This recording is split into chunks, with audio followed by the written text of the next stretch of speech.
I take big pride in the fact that I take all of these kids that work for me, and I call them kids because the oldest guy that works for me is 31 years old. Okay, so they're all 10 years younger than me or more.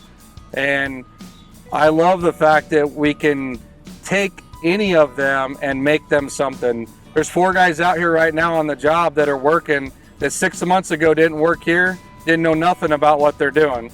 The guy running the scraper coming by right now, he's only had 2 months of seat time. Would you notice that watching him? No, because we spend a lot of time with these guys teaching them how to run the equipment. I like all these kids that want to work hard and be something someday. I always tell them my old model is their boss, the owner of the company. I don't want to be boss. I want to be dad. I want to be someone that you know you can trust and you can work in and believe in, and I'm going to set the stage for you for that. And here's the deal. You go make us money, we'll make you money, because that's how it needs to be. I want all these boys to build a life, security, know what they got in front of them when it's coming. They know what's on our calendar. They know our agenda. They know where we're at.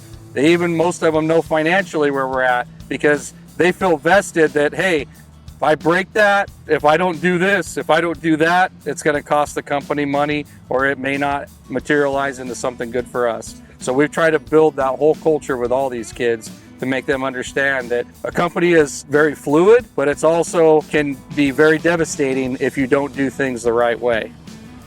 We're always looking for good people all the time, but we grow in small spurts.